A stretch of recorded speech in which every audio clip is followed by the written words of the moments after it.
Shabbat Shalom. So, it's always good being here. It's always good being here. Thank you for having me back. And I try to bring to this family, I try to bring updates on what's going on with our people. And of course, my specialty is teaching about anti-Semitism. So I do a lot of travel, a lot of conferences, a lot of different churches and places I go to. And you know, when I started, when the Lord gave me this burden a little over 25 years ago now, as a watchman on the wall, looking and learning and sharing with people, it was difficult because people look at me and they went, "What are you talking about? Are you crazy? It's not that bad."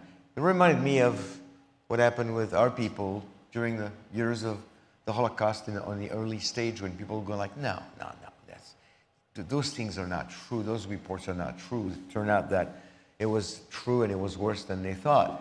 So here I am today, bringing more news and hoping to connect some dots for you and equip you to fight the best we can the anti-Semitism that we see that's become part of our life now.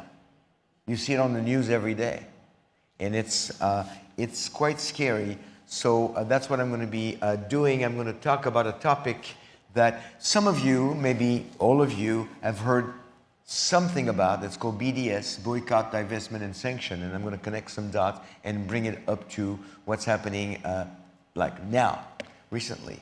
So let me tell you a few words about Shalom and Messiah first. Okay, so let's see if this works. It does work. Look at this. Technology. Okay, so this is my evil twin on the screen. Actually, I'm the evil twin. He's a nice guy. This is why we exist, Shalom and Messiah, to expose and fight anti-Semitism, to equip and mobilize Christians, and to lead Jewish people to the Messiah. And all those three are intertwined.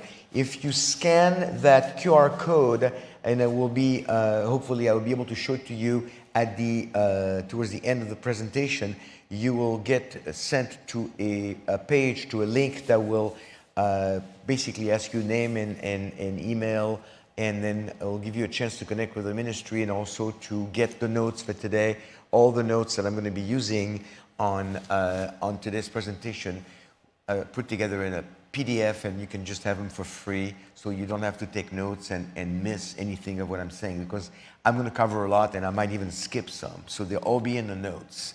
I didn't bring any of the books today, but they're all on Amazon. My most recent one being the blue one, You Know Somebody Jewish, Now What? Which is a little booklet of answering 50 important questions about Jewish people. It's a book to equip you to share with Jewish people, answering a lot of questions that people have. And several of the other books, they're on our website and they're on Amazon. We have a presence, of course, on YouTube, Facebook, Instagram, and Twitter, X. Shalom and Messiah Ministries. I have a lot of teaching, a lot of interviews that I do on that site. So visit, subscribe if you don't already do that. And let me pray, and then we'll get into the topic for today of boycott, divestment, and sanctions.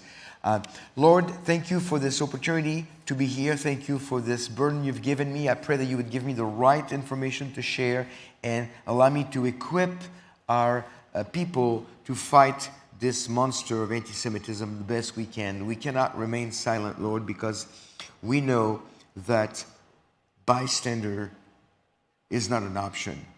We need to be involved. Those who are opposed to the Jewish people, opposed to Israel, opposed to us, are very vocal, very active. So we need to be at least equally vocal and equally active with the truth. So Lord, help us understand the problem and be part of the solution. In Yeshua's name, amen. So we're going to go through all those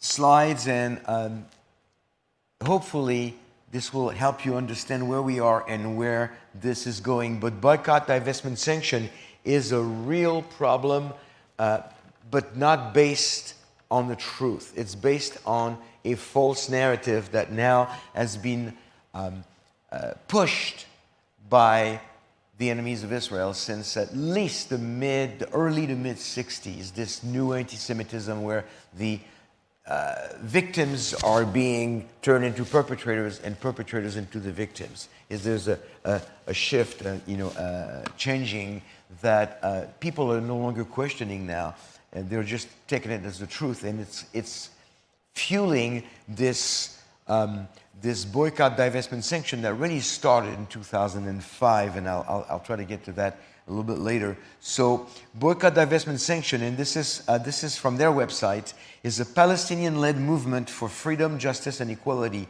BDS, that's the acronym for the boycott, divestment, sanction. BDS upholds the simple principle that Palestinians are entitled to the same rights as the rest of humanity. Well, in a vacuum, I would say, well, of course, everybody is entitled to the same right as human beings. I would have a problem calling these people Palestinians because I don't believe that Palestinians are really a people group that exists. They're just Arabs that have been given a new name from different areas all around Israel. But you've heard me speak on that before. Israel is, this is still from their website, Israel is occupying and colonizing Palestinian land, discriminating against Palestinian citizens of Israel, and denying Palestinians refugees the right to return to their homes. This is loaded with lies. Loaded with lies. This whole statement is that's all it is. It's based on lies. I'm going to try to follow on my.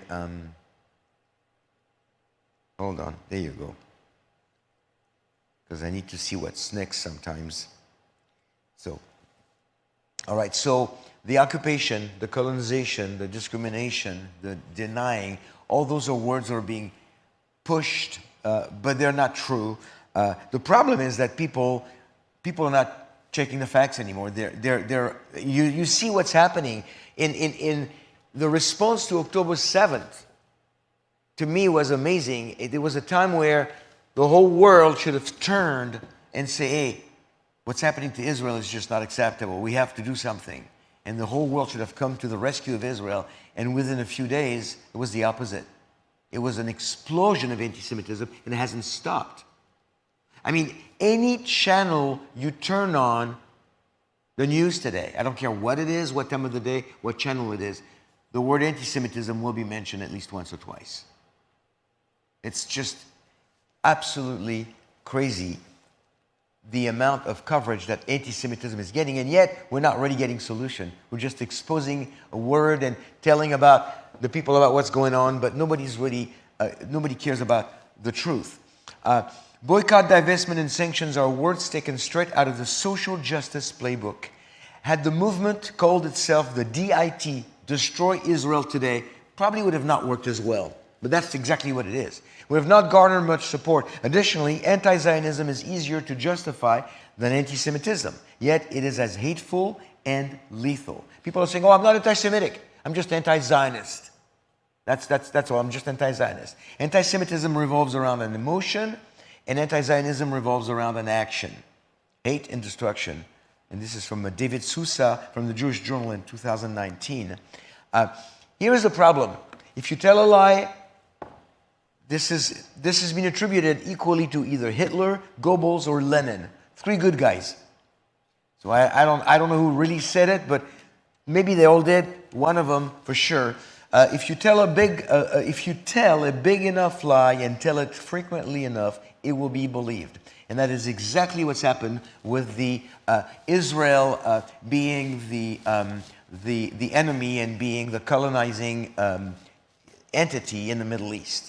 A global campaign to demonize, isolate, and destroy Israel. So consider this. Believers must understand the culture to engage the culture.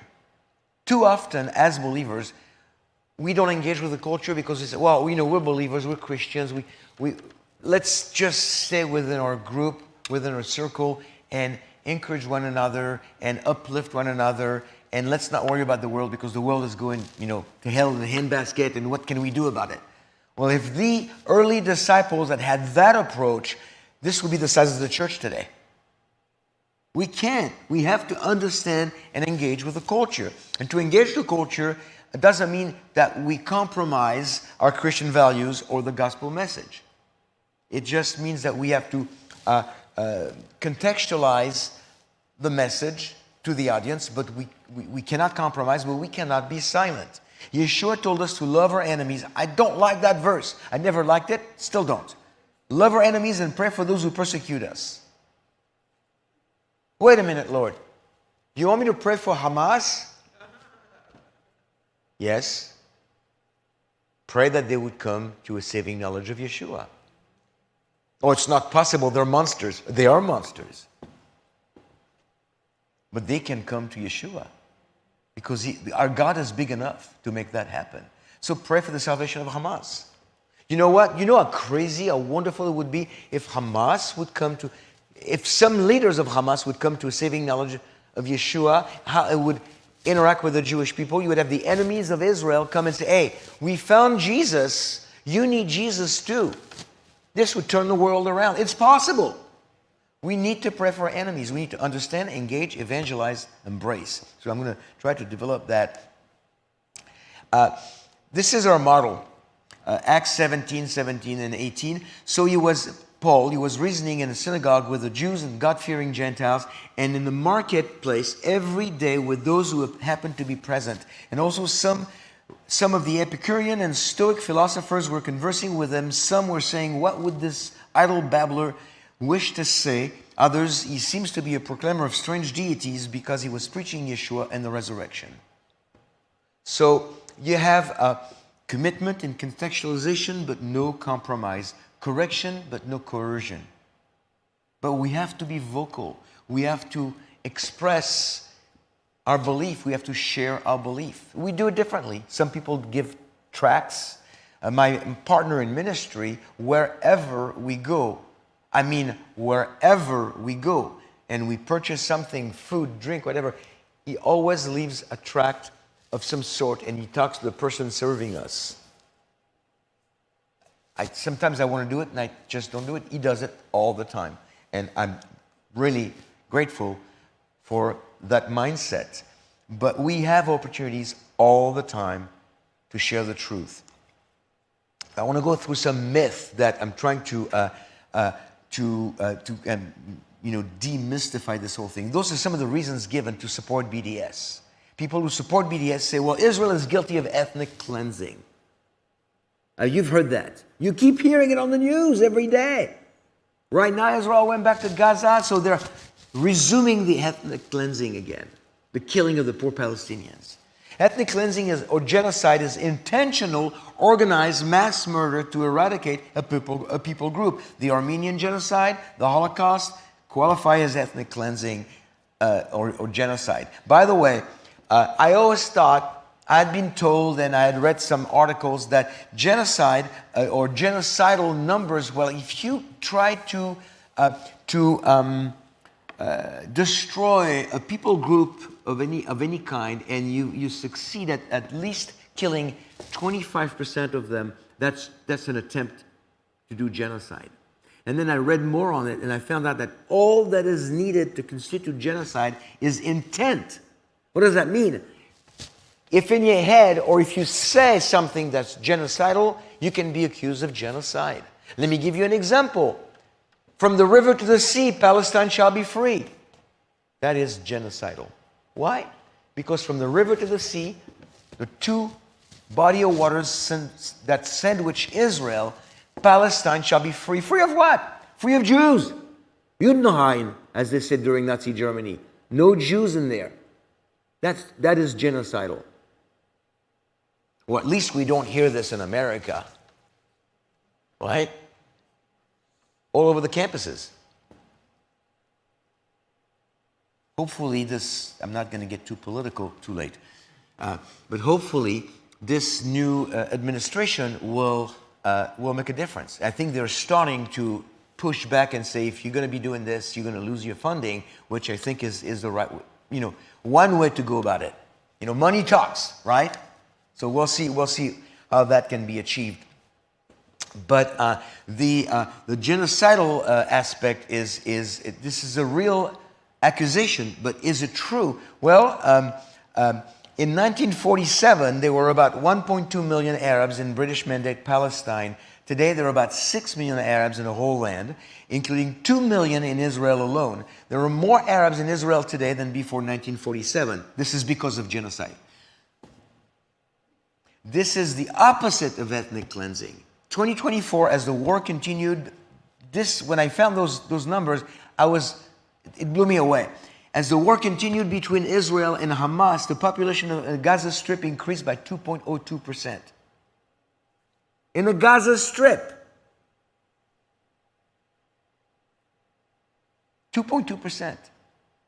That's because of genocide. It went up. Are you telling me, 2% is not much?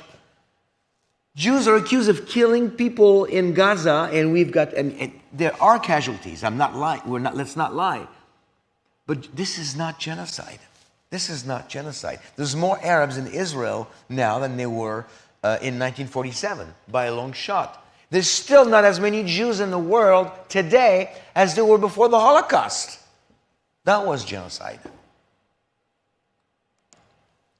Number 2, Israel is an apartheid state. Apartheid was South Africa's way of keeping blacks and whites separated, and as such, it forbade blacks to eat in white restaurants or cafes, attend white school, university, be treated in white hospitals, live in white neighborhoods, and serve in white government. Israeli Arabs are full citizens who do not experience any of the restrictions that were known to South Africa black community. The only difference is, of course, citizens of Gaza and Judea and Samaria, known as the West Bank, they do not want to be Israeli citizens. 72%, I think it's actually 76% of Palestinians inside the Gaza Strip supported Hamas. Civilians supported Hamas. It's a pretty big number. Under South Africa apartheid, whites and non-whites lived in separate regions of the country. Non-whites were prohibited from running businesses, separate beaches, buses, drinking fountains, received inferior education, if any at all, medical care, inferior in every aspect. Non-whites could not vote or become citizens. None of that is true of Arabs inside Israel. Those are the facts. There are Arabs in the Knesset, in the Israeli government, in the Israeli parliament. Arab parties with Arab candidates and representatives, I should say. And they can vote. Do they have a big voice? Probably not, because they're a minority in the whole government, but they can vote. They can express their vote in the Israeli government. Name one Arab country in the world where there are any Jews in government. I'll wait. Come on. There's none. As a matter of fact, when you go to Israel, by the way, I forgot to tell you, please keep me in prayer. I'm flying to Israel on Tuesday morning for 10 days for a mission trip to bring supplies to an IDF unit to provide them with things they need for what they're doing, and through our ministry, and to minister to them. And I'm going to be recording podcasts with that unit and talk about God whichever way I can. It's opened some great doors since we started. We connected with that unit. Pray for them. It's Unit 66. They're reservists, and they have a lot of needs. So pray for me, for my safety, and for great opportunities to share the gospel in the midst of all the humanitarian work that we're able to do with Shalom and Messiah. Keep us in prayer, please. We need it. So another thing, many of you have probably gone to Israel before. If you walk the streets of Israel, the street names are in 3 languages: English, Arabic, and Hebrew. The minute you step away from Israel and you enter Palestinian territory, the street signs are in English and Arabic. It shows you the mentality. It shows you the behavior. It's just weird. Okay, so Israel is an apartheid state. That's what we hear. 94% of Palestinians oppose the original 2020 Trump peace plan, first term of Trump. 72% of Palestinians are in favor of Hamas. Those are numbers from 2024. So where does BDS come from? We're going to talk about a family tree. Is BDS biased? Yes. Is BDS anti-Semitic? Yes. Is BDS dangerous? Oh, yes. Can believers fight BDS? No. Yes, of course you can. That's what I'm hoping you can be equipped to do a little bit today by the time we're done, by 5 p.m. And that is because of your leader who took maybe a few more minutes, and he told me, Olivier, you have as long as you want. You don't tell a preacher, take as long as you want. That was your first mistake. Order lunch and dinner, please. I'm staying. So we need to answers to engage with BDS proponents and supporters. BDS became formalized in 2005 through the efforts of two men, Mahmoud Abbas, the current ethical leader of the Fatah movement in Palestinian Authority. I say ethical because I think he is in his 19th, maybe 20th year by now, of a 4-year term. So that's very ethical politically. And so Mahmoud Abbas, who, by the way, wrote his doctoral dissertation on Holocaust denial. That was the theme of his dissertation. And Omar Barghouti, born in Qatar. Some say the modern version of BDS was officially started in 2001 during the World Conference Against Racism in Durban, South Africa. There was a Durban 1, Durban 2, Durban 3, through 01 through 11. But we could also consider the 1945 Arab League boycott of the Jews in British Mandate Palestine. But I like to go even further in history and back up to 1938, the night of November 9-10, 1938, known as the Night of Broken Glass, Kristallnacht. And I think I have a picture coming next. But I like what Alan Dershowitz says in his book, and I recommend this book, The Case Against BDS. BDS was birthed at an anti-Semite hate fest in Durban. Its grandparents on one side were the Nazis who organized a boycott of Jewish businesses, academics, and artists in the 1930s. Its grandparents on the other side were the Muslim leaders who organized the Arab boycott of all Israeli and Jewish commerce in the years following the establishment of Israel. Its parents are the contemporary bigots who single out Israel, only Israel, for boycott and seek the use of this tactic to end the existence of the world-only nation-state for the Jewish people. So then you have a little bit of a family tree. BDS always works the same way: identify, accuse, ostracize, eliminate. And this is what happened during the Holocaust years. The Nuremberg race laws, and then October 5, 1938, a few years later, you have the J put on the passports for Jew, and Jewish male and female would have the name Israel or Sarah added on their ID to be identified quicker on the streets of Europe. Left is a picture of a French bagel shop. It's in English, but actually that I believe that shop is in France for some reason. And then on the right, Jude, which means Jew, a black and white photo in 1938. You don't have much of a difference. I have said now, for 25 years, we're getting back to the 1930s and 40s. It's getting worse, and it's getting worse, and it's getting worse. Last couple of years, and especially since October 7th, I've been telling people we have arrived. We are in the 30s and 40s. Are Jews being killed? Yes, they are. Or in Israel? No. In the US, in France, in Europe, in different places. Jews are being killed. Why? Because they're Jews. It's the only reason. That's the irrationality of anti-Semitism. That's where we are. That's why we have to make a difference as believers. That's why I heard from your leader this morning saying that it's true. It is very true. Israel, the only friends that Israel has are evangelical Christians. And not all of them, not all of us, unfortunately. But there's enough of us to make a difference. And that's where we need to be involved. So I'm going to skip this. Remember, if you scan the QR code, you'll get the notes. Modern BDS has many proponents: activists, politicians, universities, entertainment industry, academia, church denominations, a highly irrational partnership against a common enemy. Now, I'm not going to... Oh, I thought I lost my microphone. I'm not going to tell you that boycott is a bad thing, because I do boycott in my own life. I have things that I boycott. And you know what? The older I get, the more I boycott. Which means that there's pretty much nothing for me to watch on TV. Because of two reasons. If there's sex, it bothers me. If there is a liberal agenda, we'll leave it at that, it bothers me. If there is language, I can handle, I shouldn't say this from the pulpit, I can handle an F-bomb in a whole hour-and-a-half movie in passing, I'll survive. But if it's pervasive, it bothers me. So no. And then there's another level.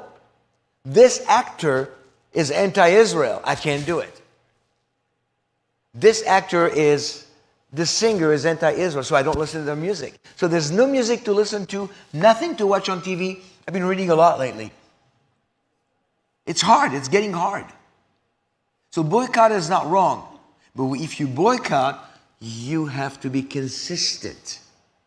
And the BDS people are not. And I'm not going to get into that because I think I did that last time I came when I compare the Jewish inventions and contributions to the world to what BDS is trying to push. So if you were to really boycott everything Jewish, then they live in a cave. Live in a cave with no water, irrigation, no cell phone, no computer, no nothing. So I want to look at this real quickly here because I do want to keep... okay. So technically I'm done in 2 minutes ago. So I'm running on overtime. Okay? Let's pretend it's a football game or something. Okay? It's overtime. So this is somebody you need to be aware of. And again, I'm not... There was an audio here. This is where the audio was, Steve. But that's okay. If you need it, email me. I'll send it to you. Linda Sarsour, she's connected with all the people that are pushing the BDS movement, and she's an activist. She's a Palestinian born in Brooklyn. Go figure. So we have watched students rise up in solidarity demanding divestment from the state of Israel, and that is incredible because we are watching a similar trajectory that we saw happen when South Africa apartheid ended. So again, they're all using the same idea that we have to use South Africa as our model, and it's going to redirect Israel into doing the right thing. But they're not really being honest, because the BDS against Israel is really to get rid of the Jews and kill them if they have to. That's where it's getting to. These three, you know who they are. Their name is on the screen. They are part of the squad, and they are all connected to Linda Sarsour. I've got all the documents, all the research at home. I don't have time to put it all in a PowerPoint, but they're all connected to that lady that you just saw right here, Linda Sarsour. So on university campuses, most US universities have student bodies that support BDS and even vote to pass sanctions. They receive help from pro-Palestinian groups such as, and those are the groups that you have to watch. If any of your kids and grandkids or friends or neighbors are connected, let them know those are not good groups. Students for Justice in Palestine, or Jewish Voice for Peace. It sounds like, hey, Jewish Voice for Peace. I want to be a Jewish voice for peace. I'm Jewish, I have a voice, and I'm going to share with you the peace of Yeshua the Messiah. That's not what they mean. You can be a Jewish voice for peace. That's not what they mean. They're a liberal group of Jews and Gentiles pushing against Israel. And of course, in our lifetime, IOL, there's another one called Code Pink, and there's several that just pop up, and they get funding from some Arab countries like Qatar, and some people like George Soros, but I try not to stay away from politics.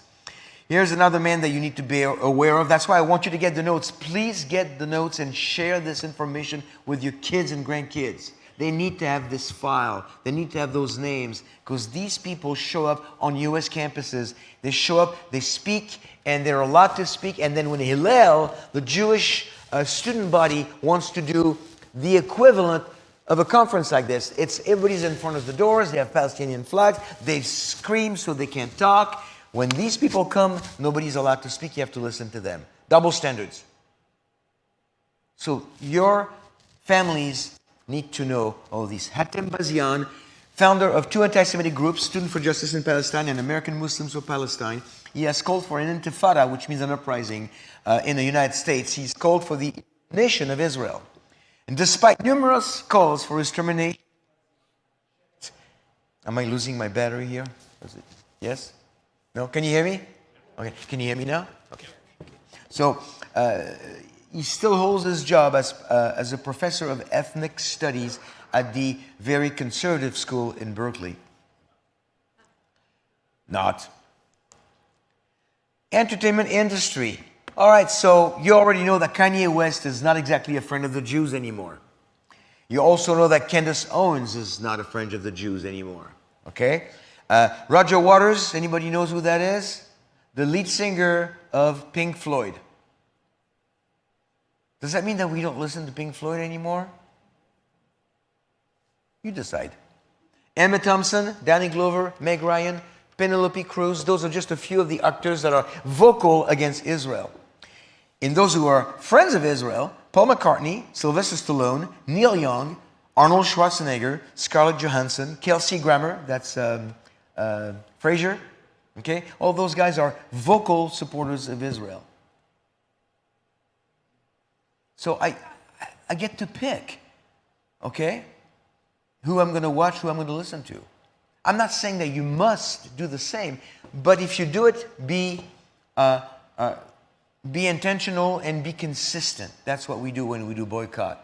By the way, have you heard of the new movie? It's going to be a biopic, an action biopic on classical musicians with Jean-Claude Van Damme, Schwarzenegger, and Stallone. Jean-Claude Van Damme said, okay, they got together, the three of them, to discuss the roles. And Jean-Claude Van Damme says, I'll be Mozart. And then Stallone said, I'll be Beethoven. And then Schwarzenegger said, and they looked at him and said, don't say it. It takes a second for you to, I know, then I'll be Bach. Never mind. Okay. Maybe it would be more fun if your leader says the joke, but you know, what can I say?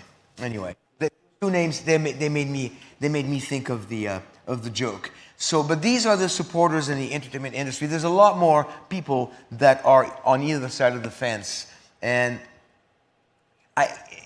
you know what? When I watch movies, depending on what crowd I am with, if I know the people and they say, hey, let's watch a movie, and I'm at their house, and they flip through the channel or to the Netflix, and they go like, hey, here's this movie with this actor, I love him. If I know the people, I'll say, you know what? I can't, because she is an enemy of Israel, and I can't enjoy it. I just can't enjoy it. So you don't want to get in trouble and be obnoxious about it, but we have to start telling people why we make those decisions, because it'll make them think. Say, hey, listen, feel free to watch the movie. My wife and I don't even have the same boycott. Not that she doesn't support Israel, but we have differences of opinions on a few little things. But be intentional, be consistent. You cannot boycott something every day of the week except on Tuesday, because on Tuesday you want to eat that thing that you really like with your friends at a special breakfast. So you boycott it the rest of the week. No, if you boycott a special food or something, do it all the time. That's what I did with Ben & Jerry's 10 years ago. It's pretty good ice cream. They hate Israel, their leadership. So I said, okay, no more. Now I'm eating Bluebell because I'm in Texas. I haven't checked. I hope they don't hate Israel, because that would be a bad one for me.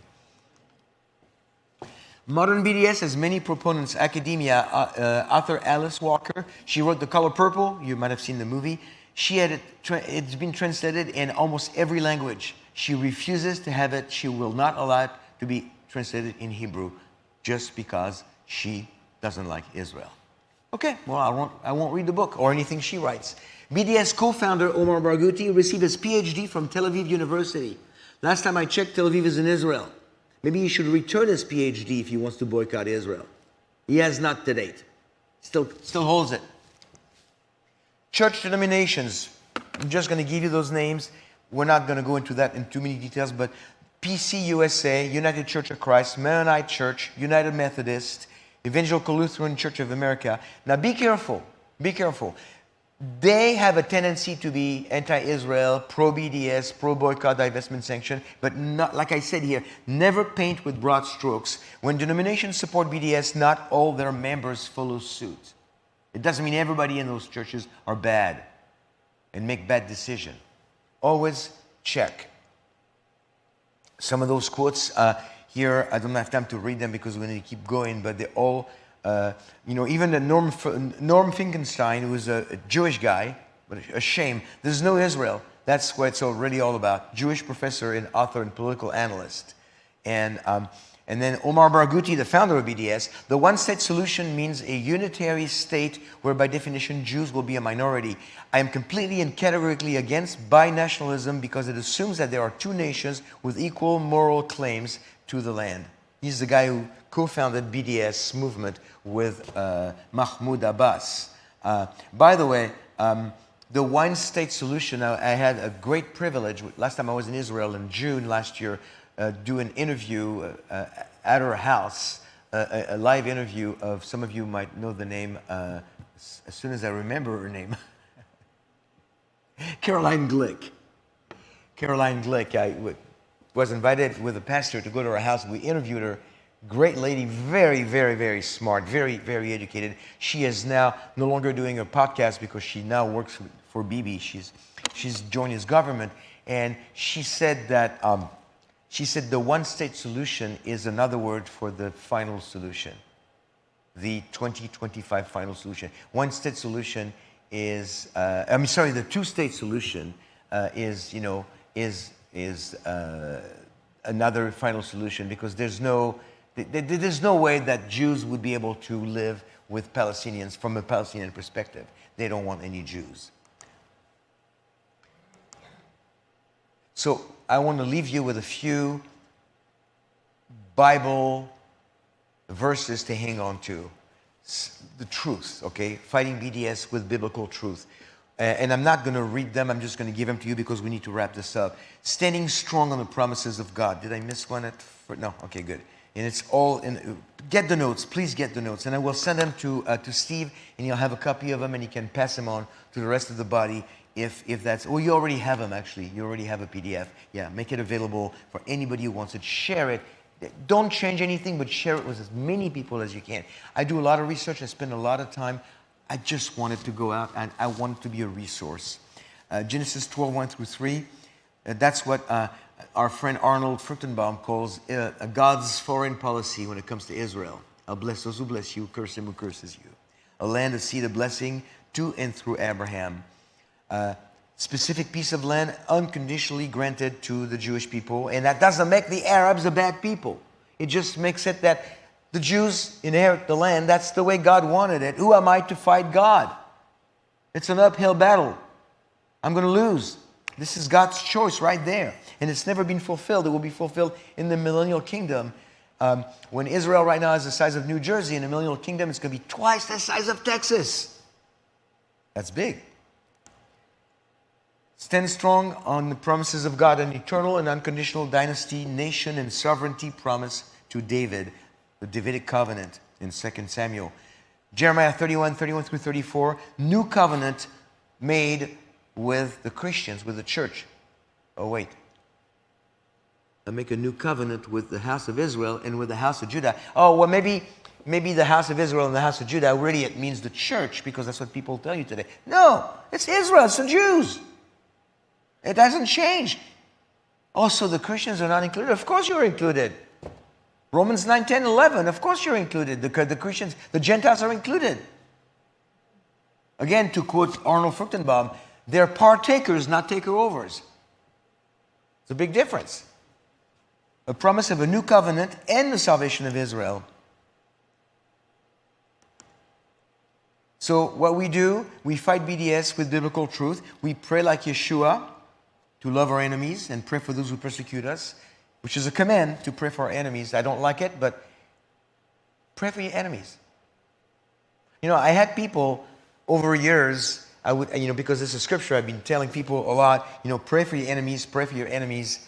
And I had people come to me, get a hold of me and says, hey, Olivier, I want you to know I've been praying for this group, this person, and the Lord has changed my heart. When we start praying for our enemies, usually we go reluctantly, but obediently.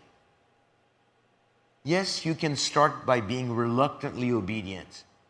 Eventually, the Lord, if you truly are obedient and consistent in your obedience, the Lord will change your heart. He will. Start. Give it a try. You'll see a change. It might take some time, but you'll see a change. So we use their own research, and this is really, this is the last couple of slides. You're going like, finally. We use their own research. BDS, from our perspective, we buy the Israeli product. We defend the truth about Israel and the Jewish people by familiarizing ourselves with BDS rhetoric, which we did a little bit of that this morning. And we support the economy by visiting Israel. BDS. Now, how do you use their own research? You go to a BDS, and I've got all the sites right here. I think next slide. Hold on. Am I not? What did I do? I know I have more. Did I turn this off? Did I? Oh, there you go. Okay. So this is how to learn, read, buy, invest, all those good websites right there that you can use. And that's why I want you to get the notes. And the bad and the ugly. Those are all the websites that your students, your kids, your grandkids need to be aware of. And I think there might be one more. The good. So you've got the good, the bad, and the ugly. So I put the bad and the ugly first. Those are all the bad ones. And the good is right there. You can trust all these. Are these believers? No. Not that I know any of them are not believers. The ADL, the Anti-Defamation, they're very liberal, but they do good numbers, good research. Draw your own conclusions, but look at their numbers. They're serious about their numbers. I don't necessarily like their conclusions and how they incorporate, a lot of liberal things in it, but they do good work. The rest of them are very informative.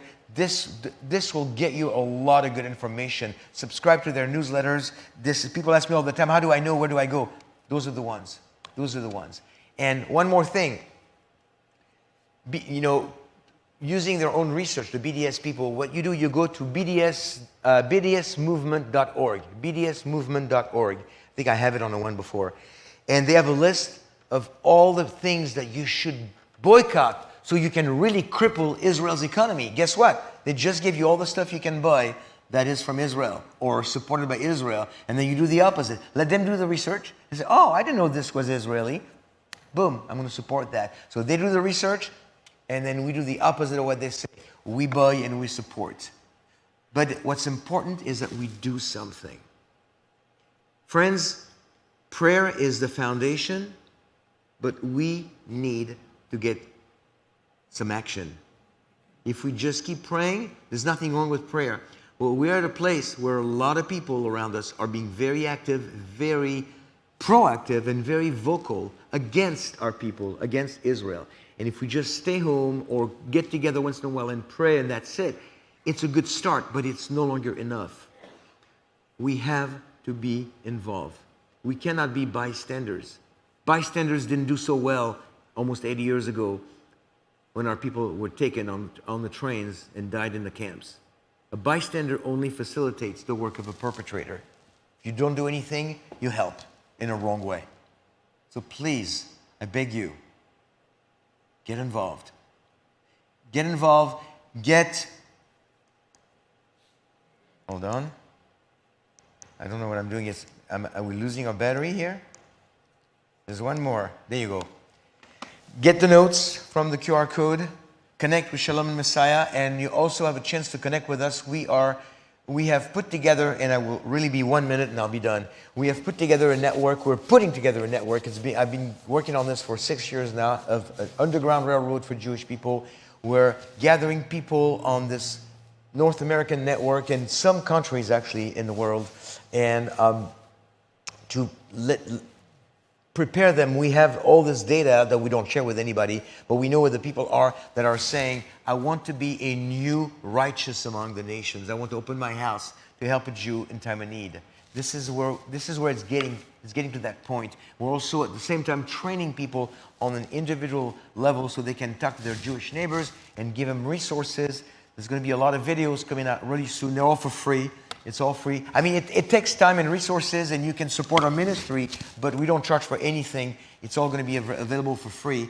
But if you want to support the ministry, Shalom and Messiah, you can connect on our website. There's a place to donate, and we appreciate every aspect of that. But let's make a difference. Let's make a difference with the gospel. And remember, we don't want to just do humanitarian work. We do a lot of humanitarian work at Shalom and Messiah, and I'm going to be doing some of that in Israel in a couple of days for about 10 days, but not just humanitarian work. We do it within the context of the gospel, with the gospel, and because of the gospel. Because if you just do humanitarian work, it's like you're sending somebody to hell on a full stomach. And we don't want to be guilty of that. We want to make a difference with the gospel. Let's pray. Lord, thank you for this opportunity again to share with the family here. I thank you for giving me this burden, Lord. This is not an easy message. This is very, very heavy on my heart. It should be heavy on the heart of all of us. But Lord, we are at a crossroad for such a time as this, where our people are being persecuted all over the world to the point of death. We need to give them the gospel. We need to have ways to reach out to the Jewish community, to help them, to reach out to them, to protect them, to rescue them, to shelter them, even maybe to participate in helping them going back to the land and fulfill end-time prophecy of going back to the land of Israel. So Lord, thank you for this burden you've given me. Thank you for the friendship with Steve and opportunities to share here. I pray that you would bless every family represented here this morning. And thank you for loving us so much that you sent your son to die for us. In Yeshua's name we pray. Amen.